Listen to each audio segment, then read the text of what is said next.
tonight. Ain't drunk. Can you? You're listening to the Doug Stanhope Podcast. It's just built to hide vomit. Like, this is just crazy colors on the floor. So if you puke, no one's really going to notice the stain, because the carpet is basically a stain.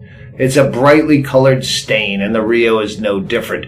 But everything that I read on it that I was looking forward to, because when you book a hotel, I'm just here to fuck off with Brian Hennigan and plot the next course of our career.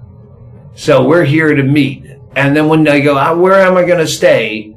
You live in a fucking weird place. There's not a lot of hotels there. So when you're booking a hotel in Vegas, you have a million options. Should I stay downtown at the plaza where I like, but it's not near where you are? But I found that I could get a nice suite where we could podcast here at the Rio. Stop. That you're in love with me. Okay, I think we're working now. Okay, we're going to keep the beginning of this in, even though you think it did record, right? I don't think it did. It didn't record? No. God damn it. All right, then I'm going to go back to where I was going to start. Brian Hennigan, the filthy uncut Scotsman, and myself are in Las Vegas, Nevada at the Lauded. Is that Lauded? Lauded. Rio All Suites Hotel. We'll get back to them. And we're trying to plot out what to do with the future of our career. I say our career because it's kind of been intertwined. Yes. It's been you and me forever, babe. 2002. 2002. And then made even more official in 2007. I can't wait to get to that, but we're not going to talk about that. That's when Oh, right. Yes, sorry. There's two things that I cannot... What happened in 2007? Bert Kreischer for. What? One is a two-parter. It's the fact that he likes and is friends with Guy Fieri. That's part one. And then pronounces Guy Fieri's name the way Guy Fieri wants it pronounced. And I won't even try to bastardize that. Some fucking thing he says. And the second thing is what we're going to correct from 2007. You know what I'm talking about. Bert Kreischer's fatal career flaw in choosing Okay, that's enough. Right. Yes. Yeah, and then we're gonna correct that this year. We've had you know what? We did get really fucked up a couple nights ago. Yes, we did. Really, I don't know how bad you were. I was very drunk. Well, I was.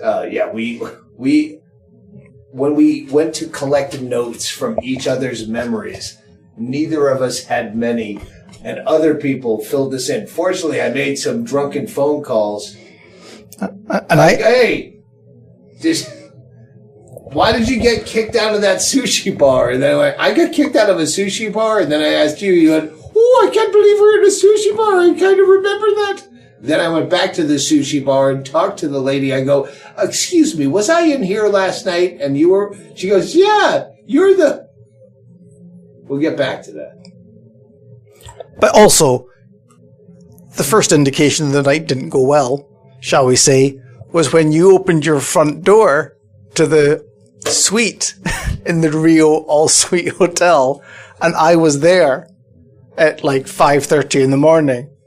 Oh wait, that's later. I was gonna get back to the whole Rio thing. Oh. I was gonna open up because today I went out and I just drove to Vegas. Yeah. To meet you. And since I had a car, I just drove around trying to find old places I lived when I lived here and just take in the town because I woke up at fucking 7:30 in the morning. Mm-hmm. And I had time to kill. Saturday, I could drive around. I drove up the Strip even because it's no one's really on the Strip at fucking 8:30 on a Saturday morning. And I remember driving. I drove past what I remember to be the Crazy Horse 2 on what used to be Industrial Boulevard. Now it's like Wayne Newton or Frank Sinatra or Sammy Davis Jr. Whoever it got renamed after is not happy that they chose Industrial Road to change. Hey, Industrial Road, you know that place with all the fucking abandoned fucking buildings? Yeah, we're renaming it after you. That was much like Martin Luther King would roll over in his grave. Isn't it Dean Martin Drive? Well, yeah, I mean, it was one of those guys. Yeah. Who knows? But when I was still, like, let's call it hanging out in the environs of journalism, trying to make money after I quit the corporate gig, I once got a commission to do a travel piece about Vegas, and the only thing I wrote down that was of use to people was take industrial, which was, it's a great backstreet take. It's kind of like, I heard the quote attributed to Sam Kinison at the Comedy Store. Never drive drunk. Whatever you do, don't drink and drive. It's the worst thing you do. But if you have to drive drunk, take fountain. Ah. Well, that is originally definitely an Elizabeth Taylor quote. Really? Yep. How do you know that? Because there's a famous Elizabeth Taylor quote. She was asked a question once of what advice would you give any young actress, as they called them in those days, moving to Hollywood? And she paused and went, take fountain. Well, that's for Snopes to decide. I took the turn through what used to be Naked City, don't know if it still is, past what used to be the Crazy Horse. It's still a titty bar, but it just says gentlemen's and gentlemen's on it. With there is one of those temporary, like, where you make up a quick banner that I couldn't even read what that said, like under new management kind of banner that they would put up.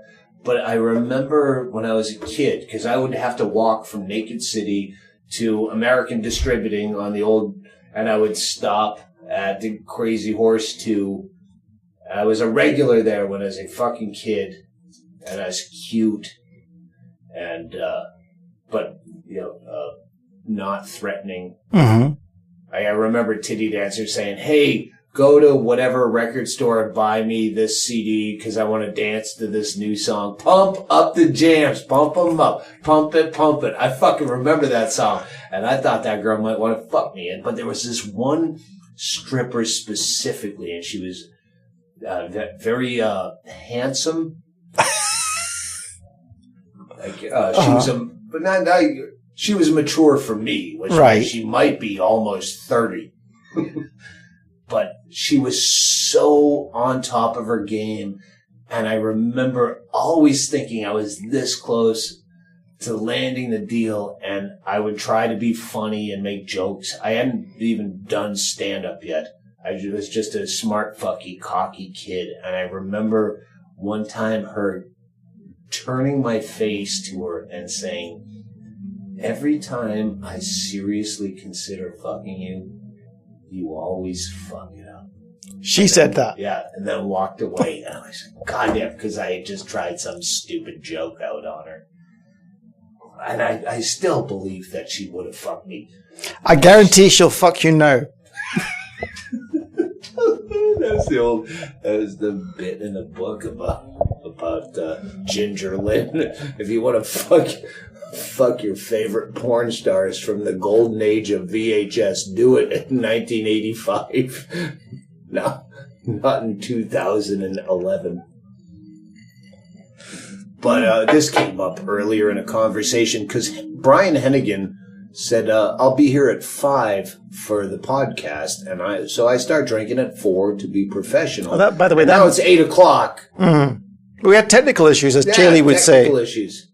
Yeah. Chaille only has one job. Remember to bring the fucking SIM or SDI. I did bring an SD card. I did bring an SD card, but my SD card didn't work. The formatting wasn't working. So maybe you should cut down on jobs. I had to call for backup. Well, we were talking earlier. That woman. What woman? The stripper. Oh. Said every time I'm this close to fucking you, mm-hmm. you always fuck it up.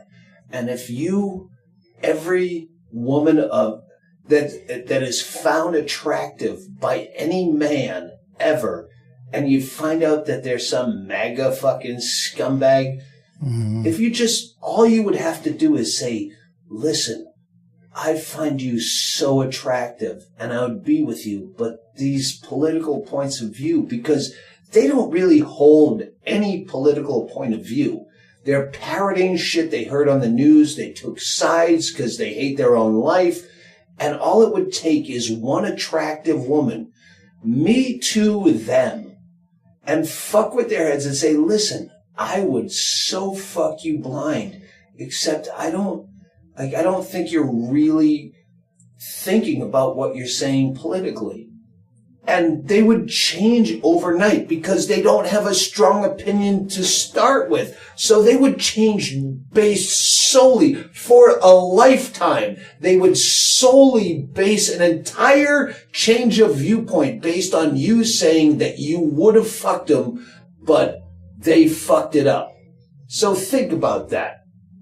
That's my opening salvo. That's my Jerry Springer's final thought to start the podcast. Now let's talk about Vegas and the Rio All Suites Hotel. Oh. This place. I love the Rio. We used to come here all the time. And it's not that the suite we have is fantastic for the money. And I can smoke in here. We can podcast in here. We've gotten a lot of work done. we have. We have a lot of projects in the fire. There's some things to be desired here, Hennigan. How did you phrase it? What do you mean? It's antiquated. Well, I can't remember. Did we start this podcast over? yeah, we did. Yeah, we did. I called down to complain about something, and then the phones are from like 1983. You know when you have to dangle the phone, the cord is so wrapped up. Hey, does anyone here remember a corded phone? Yeah, the cord's so wrapped up you have to hang it down and let it spin itself out.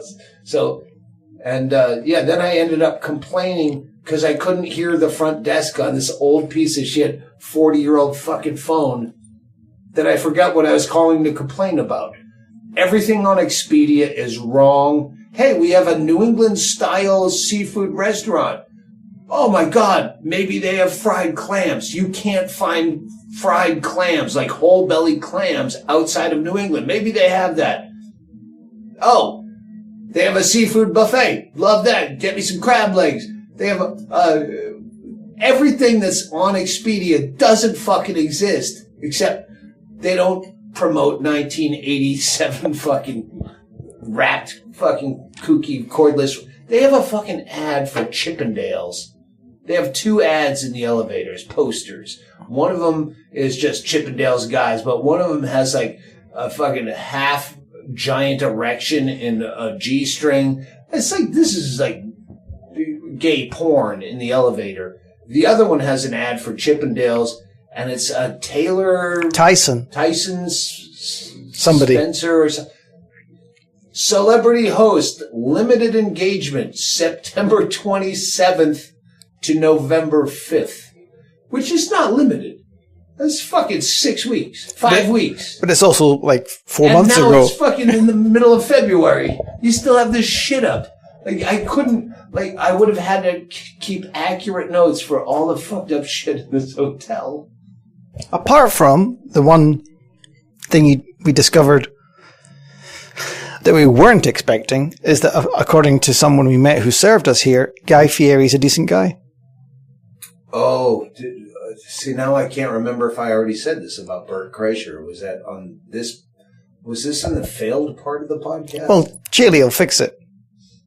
All right. Well, we don't have to address the Bert Kreischer thing, but the one thing I can't forgive him for is liking and being friendly with Guy Fieri and pronouncing his name the way he evidently likes it pronounced, Fieri, or some shit like that. It's disgusting.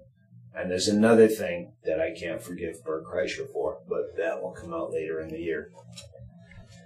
It has nothing to do with Bert Kreischer. But we went to his restaurant here and had a very tasty margarita. No, it's fucking gross. Oh, that margarita. The margarita. Margarita was, when you go to Guy Fieri's restaurant in the hotel where it's Guy Fieri's restaurant, and then you spend the whole time bitching about what a fucking chump and idiot Guy Fieri is to the person that works for him. Yeah, you don't expect them to agree. She did not agree. Yeah. But I said earlier in the day, Brian and I are going to talk about the hangover that happened after this night. But early in the day, we passed that, and I said I would rather do some awful thing rather than ever eat at Guy Fieri's fucking restaurant in this piece of shit hotel. Correct. And then cut to, oh, God damn it. They got fucking Mexican food, and I want some Mexican food. So instead of doing whatever, I wish I could remember what I said I would rather do, but it was probably the most grotesque and obscene Sky Candy kind of situation that I agreed I would do before I would ever step foot in anything. And I only know him by a fucking TGI commercial, and Brendan Walsh always shit on him for his fucking bowler's shirt with flames on it and his stupid fucking hair. He's just a douche. Listen, you can profile douchebags. I know we can't profile races openly or any kind of sexuality or whatever. You can profile a douchebag because they're not a protected species as of yet. You can profile it. That guy's absolutely a douche without ever meeting him.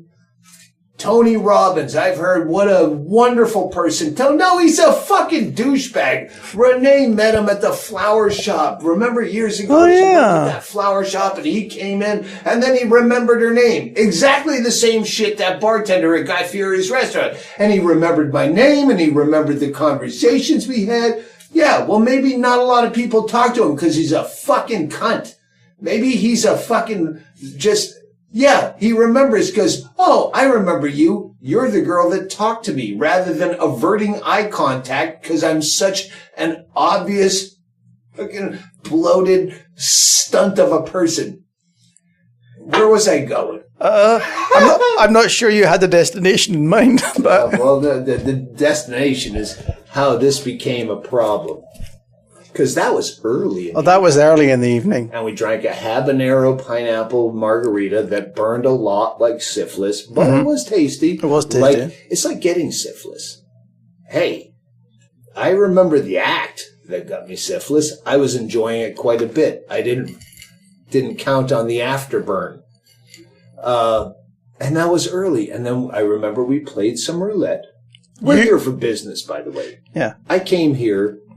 Brian Hennigan usually comes down to Bisbee when we have to talk business. But Yeah. it gets interrupted often by the people I know.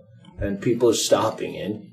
And he said, I'd be glad to meet you halfway. In we're like gonna Phoenix. go to Kingman. Oh, Kingman. I don't fucking know. I don't know where you're... I go, no, I'll come to Vegas. I can't wait to get the fuck out of this town. Mm-hmm. So we came here for business, and we did get a lot of business done that afternoon. That day. Then we went out. Then we swore never to go to Guy Fieri's. Then we played roulette. I don't know what order this happens in. We went and played roulette. I spotted you $100. Oh, yeah. That's why you played roulette. Yeah, I'm not a gambler. No.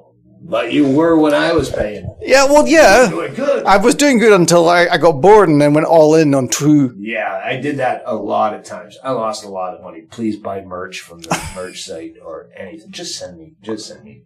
Yeah. Please send me money. And then there was a need for food. There was a need for food. And food. And Then we went to Guy Fieri's. No. Then we went to sushi. No, you're getting ahead of yourself, Am I? son. Oh, yeah. Oh, shit, yes, you're right. Because Oh, my there's God. a lot of embarrassment in between sushi Yes. and Guy Fieri's. Yes. Because we wouldn't have gone from Guy Fieri's to sushi, No. that would be counterintuitive. What we did is I noticed what I swore I would never go to is they have the Comedy Cellar here. Yes, they have a branch of the world famous Comedy Cellar from New York in the basement of the Rio. And, you know, they hype up with all the hype that's appropriate for the Comedy Cellar in New York. It's on the ground floor. It's not in a basement. It's right there. Oh, isn't it downstairs in the basement? I don't really remember getting there, but no, the entrance is right there. Yeah, but I think it's in the basement. I remember stumbling towards it going, oh, hey, Mark Cohen is headlining. That's right. And, or running it, I don't know. MCing. He's the MC. Yeah, but he lives here. I didn't even know that. Yeah. Oh my God. I am so embarrassed to even go down on the casino floor because I know how fucked up I left there. And at one point, so we just dropped Mark Cohen's name. I don't want to watch the show. I just want to say hi, I guess, Yeah. to Mark Cohen. And I think there was, Adam Ferrara. Who I don't know. Two people I knew on the bill. I haven't seen Adam Ferrara since like the 90s probably. And then three other people. God knows how much of an asshole I made of myself. I was drinking their Jameson, I know that, and I think it was roofied. I only say that because of how I responded to drinking their Jameson, and there's one woman on the bill. So they're probably roofing her, but I drank it. I don't know that to be fact. In fact, I know that to be completely false, but it's funnier to say it and lie. So we went down. Mark Cohen. Yeah. We dropped the name. You and I are already stumbly. Yeah. A little stumbly. Fun stumbly. Fun And I stumbly. think it was like 7:30 at night. It wasn't late. Phone records. It wasn't late. This story gets so much better. What time are we at? We're at 20 minutes. Perfect. We always have to stop at 20 minutes for commercials that we're going to plug in later. And please hold.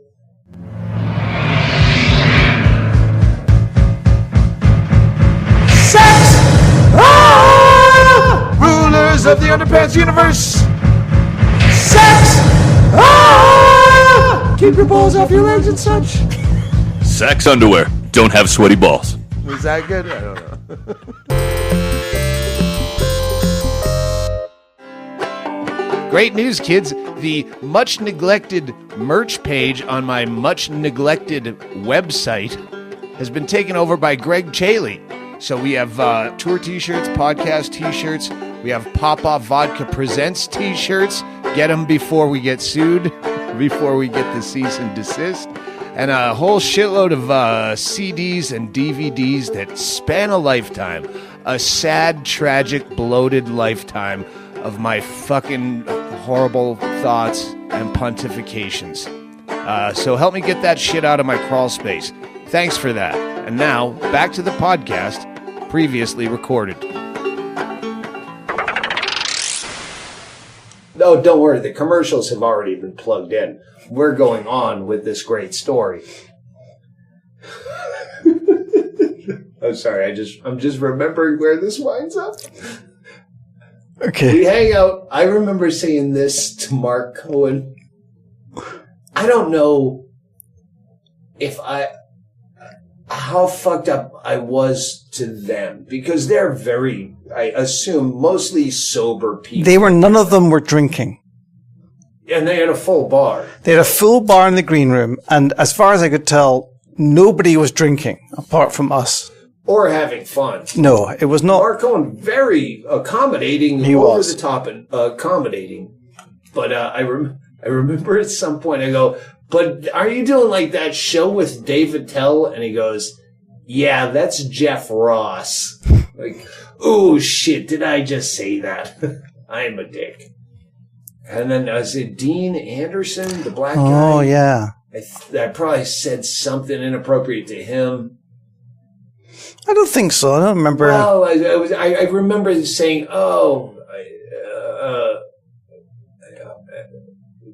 am I just like being that fucking asshole in the green room where it's not my green room? Mm-hmm. I don't remember anything necessarily I just remember how I feel like I immediately became after that. Because that's the last thing I really remember was Mark Cohen showing me out of the green room. Oh, wait.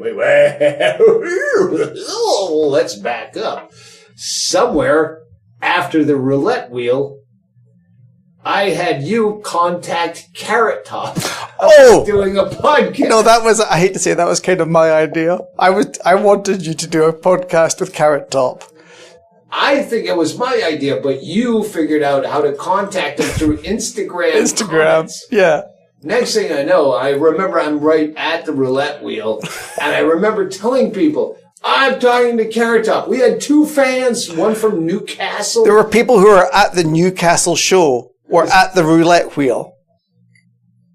Yeah, and that was the second, because at one point, the first time I met him at a roulette wheel, the guy from Newcastle, there was another guy from somewhere else in England that had been at a show. Yes. That night. But the first time, he's like, holy shit, I can't believe I'm fucking gabbling with Doug Stanhope, and, your voice, and I was at Newcastle, and, fuck Sunderland. Was he appreciated? Yes, and I still stand by it.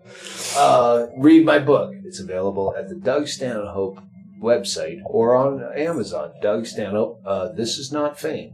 This is why I hate fucking Sunderland and love Newcastle, but not as much as Wolverhampton. And then I'm like, I remember yelling, I'm on the phone with fucking Carrot Top, or Carrot Top's calling me. I had to take the call, and I think we planned a podcast. And also with Mark Cohen. Oh, yeah.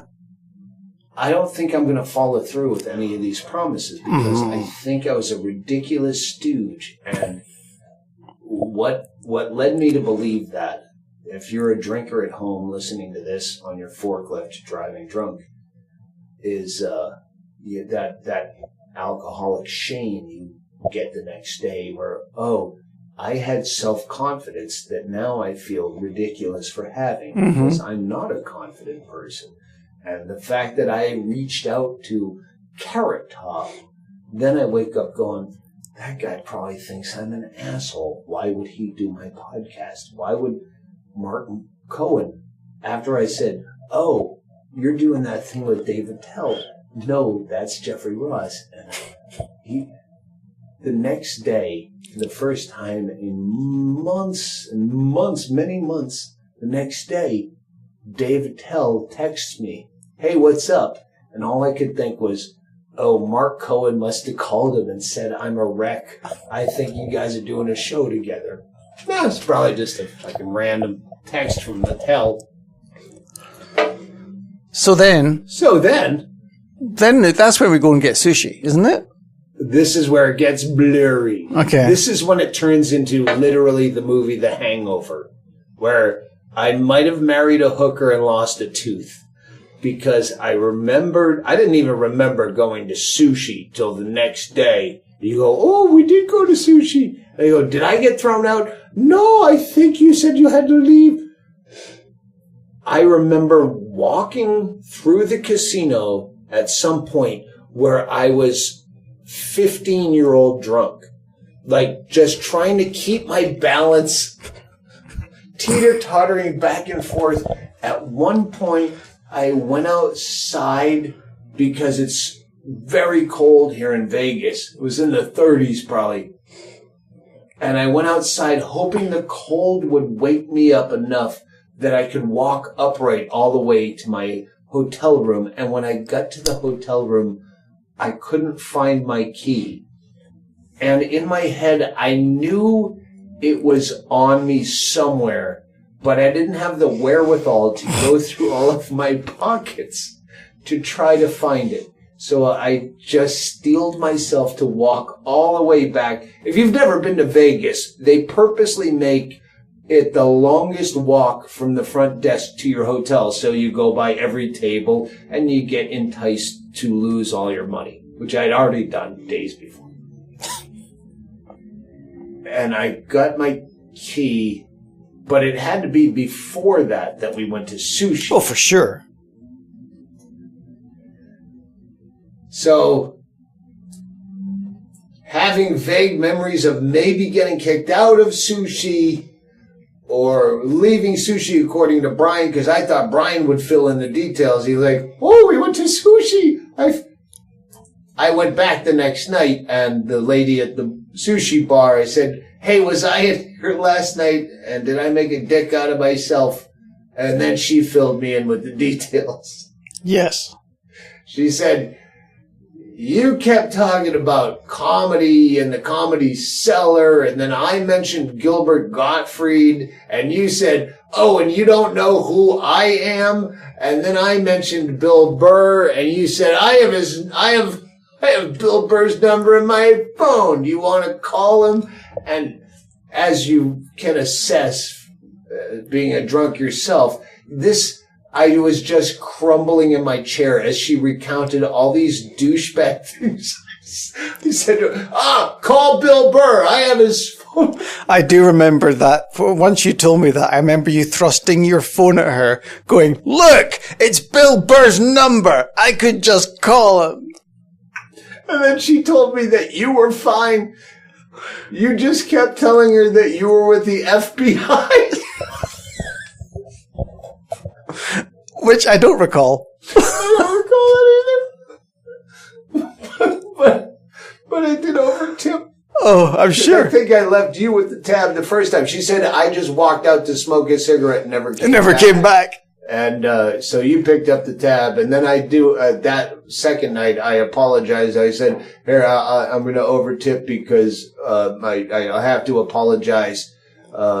Habeas corpus for my Scottish manager who probably didn't tip well at all. I'm sure I did. You probably did. And then you went to bed, but I wasn't ready for bed yet. Oh, yes, the story does get better. I keep forgetting. So I decided, evidently, what I should do now that I'm more or less collapsing drunk after you've gone to bed, I should go to my girlfriend's bar and hang out with her.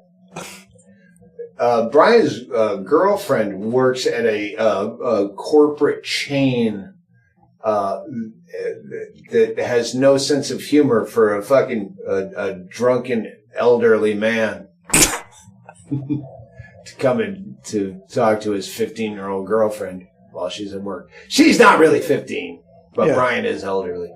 And so I turned up at her work, and again, you know what you're like. You're really drunk. But you do know you can put a lot of effort in and make yourself not appear that drunk for a period. That's what I did. I got to the bar. I sat at the bar in the place that I meant to sit when I'm visiting. And so much so that Aubrey, that's her name, was happy to serve me a very, very strong cocktail. Tracy do. Yeah, a very, very strong cocktail and a Hitachino beer from Japan. And then I think gradually she realized... Oh, if we could all tell tales about our Hitachini nights. Hitachino. Yeah, it's made from rice. Pachinko, Hitachino. Yeah. Anyway, and then she could tell you what I did because she's here. Does she? She doesn't seem like she wants to get on mic. No, she's I'd okay. Gladly give up mine. I'll tell you what I did. Here, if you want to sit over here, you can just correct him. You can jump up and grab the mic and correct him if he's. Go ahead. So I was sitting at the bar in this again fairly normal corporate American bar setup.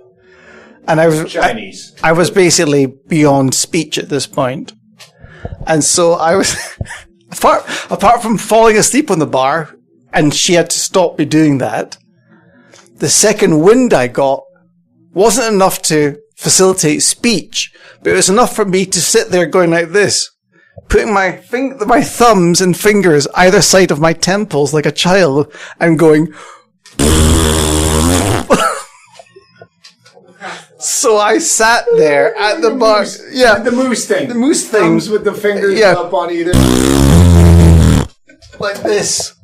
And this is basically the TGI Fridays of fucking boring Asian fusion, as well known as TGI Fridays. I'll leave it at that. So then I was doing the same thing, trying to walk back to the hotel, where I was hitting both walls of the hallway in the room, and that's me trying my best to be sober, much less walking through the casino through seas of people where I'm obviously staggering like a palm tree in a fucking hurricane.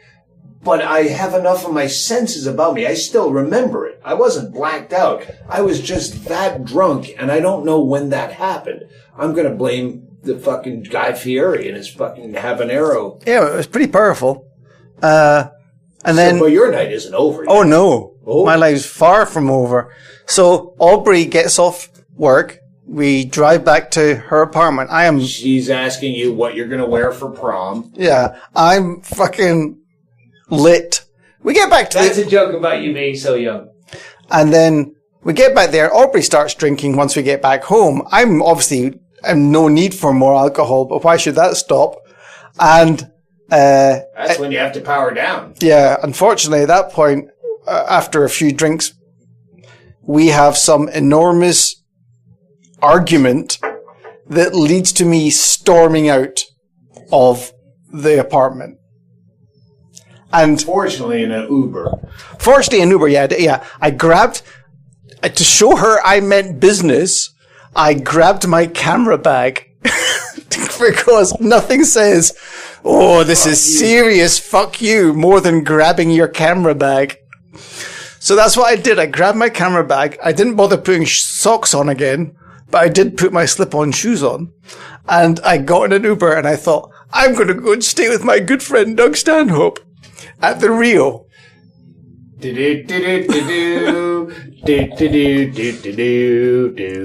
So our listeners won't recognize that as the Odd Couple theme song where fucking Oscar Madison gets thrown out by his wife and shows up at Felix Unger's house.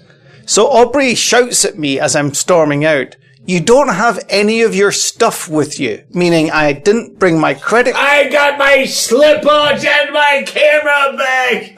I don't need you. You're like Steve Martin in The Jerk. Yeah. I just need... I had no credit cards, no ID, and no cash. And my phone was barely charged. I had enough money, charge for me to go Uber to the Rio, where my good friend Doug Stanhope will take me into his room. And then, obviously... I think it was, through phone records, it was like between 8:30 and 9:30 p.m., which was weird because it seems like there was a lot of time after the comedy club. So the comedy club shouldn't have started that early, but maybe it did. Either way, at the latest, I was down by 9:30. Mm-hmm. And I can't tell if it's missed calls or made calls, but I was out. And the first call of 12 missed calls from you in the morning came between 11:58 and 1:02 p.m. So that makes sense. Yeah. I woke up to piss. We have a suite. It has a doorbell. It's a big fucking suite. It's 1,600 square feet. My house is 958 square feet. This is almost double my fucking house. At a reasonable price. If you can accept all the other fucking problems. I woke up to piss at 5:30. Ding dong ding. And I was kind of chippy with you. I opened the door. What the fuck are you doing on my door at 5:30? He goes, oh, I've been here for longer since 5:30. Hennigan shows up at midnight. You tried to get in. I tried to get in so many ways. I rang the doorbell for at least an hour. Then I think, I tried to convince the front desk twice to let me in the room. Even if I was on the reservation, I had no ID, and I've got a backpack on, so I look like somebody who's... They were calling on the house phone. They tried to call you on the house... 1987 fucking house phone. They tried to call you. No one was picking up. And so eventually I just came... I sort of... At some point, I realized it's kind of like... in the end of The Shining, when Jack Nicholson just sort of lies down in the snow to die... I sort of realized that there's only so much I can do, and I'm at the end of this corridor. That's the good thing, is you're at the end of the corridor, and the corridors are curved. So if you come out the elevator, you wouldn't see there was someone lying on top of a camera bag, asleep outside your door. This is an old Dwight York joke. Dwight York, Minneapolis comic, was a great one-liner joke. He said, I used to be homeless, but no one knew it because I slept outside of a Ticketmaster. So you were sleeping outside my door, curled up like a homeless person, but you're at the end of the hallway where I left a room service tray out. It's been sitting out there. I moved it down 2 doors like you do to be in front of someone else's door. It's still out there fucking 2-3 days later. So they wouldn't notice you camped out like a transient in front of my fucking room. Oh, I've been here since longer. And so eventually you open the door and I'm just like, you let me in to sleep on the sofa. And I'd been there all night, basically. And I called housekeeping to make sure that I could get a blanket and pillow for you, because I'm accommodating. Wow. And then you shut off all the fucking lights and closed all the curtains so you could sleep peacefully in 1,400 of the 1,600 square feet. So I didn't even feel comfortable to come out and get... So then I fucking leave, and I go down on another gambling binge. That's right, you went down, too. And then I was fucking... Oh, God, and then I started drinking, and, till like 1 in the afternoon, when you go, oh, I'm leaving, I'm going to go face the music with my girlfriend. I'm like, oh, now I can go back to bed. Uh-huh. Oh, my God, what a fucking wreck. I know. But we did get work done, and that's what's important. We did first. We have plans. Me and the Hennigan have plans. We're not talking about them, I don't think. Well, you've already mentioned. You're with the FBI, so I can't really talk about it. But we're probably going to tape something in Vegas. You did mention that already, apparently. Yeah, I've talked about it. We're going to look at venues. There's 3 different venues we're considering in Vegas. Mm-hmm. But I think Vegas... Hennigan wants to do it in Bisbee, which I understand. It's so simple. I know it is. Well, we just did the last one was in Well, why can't Bisbee. I know, but I just think keep it simple. We'd have to start a trend where they're always in Bisbee. Well, it'd be 2. Vegas is where I started, and I've never taped one here. So, and this is where our film crew is. So that makes sense. I get other notes, but I think this is enough of a podcast. You're a lactose intolerant. I am lactose intolerant. Well, that's recent. Not just attitudinally either. It's like a physical thing. Yeah, no. I don't know why you go to fucking doctors. Well, it was useful. Chinese photograph. I don't even know what that means. That's a story I had about... Okay, Cupid. That's where you meet 13-year-old girls online. No. Lolita. No, I met Aubrey Oh, on OK Cupid. I can't imagine you hide so much of your shit. What do you mean? Just your personal life. You are so secretive. Well, can you even talk about your project? Or did that we've already Johnny Depp? No, we've already talked about that. I don't remember anything about you. You're never around. Yeah. Yeah. See, these would be all questions for Aubrey. Why she won't talk. I know, which is great. She's like you. Oh, right, yes. Symbiotic relationship. It's not me. I'm not telling her not to talk. It's up to her. Do you want to talk? Nope. She wants Pinot Grigio. Pinot Noir. Pinot Noir. Fucking whores. Funny enough. You offer them Grigio, they want Noir. I hate them. That's why I only date women 20 years older than me. So, by the way, just so you know, we're at 41. 41. All right, then let's go into this Chinese photograph thing and kill some more minutes. Well, it's just a story about, when you've made an ass of yourself with great indignation. Oh, so we could have had a great segue from the rest of this podcast, making assholes of ourselves. Yeah, it's just that when I was... I have the FBI's phone number. You want to call him? Yeah, Bill Burr. I'll get him on the phone right now. You're indignant because you hadn't heard of me. That was what was funny. Like, you're talking about Gilbert Gottfried? You don't know who I am? You don't remember this stuff now. You're just extrapolating. Maybe that's what I said. No, because you told me that's what you said. Because she told you. She said, well, I don't know that. Sorry, I'm trying to make a drink. But yeah, I don't know the tone I had. I had to hear her, call back to what I said. I know, but when you told me that, I remembered it's like the Lenny Bruce bit. Oh, yeah. He gets arrested for obscenity, and the arresting officer has to do his act in front of the jury. And Lenny Bruce is going, but he's not funny. I say it funny. So I don't know what tone I had when I said I have Bill Burr's phone number, but the fact that I know broached, threw my phone at her. Oh my God. And the sushi was overpriced, and then they fucked it up. They fucked up the sushi. Well, that's all I remembered. When you remembered a little bit, I go, oh, that's right.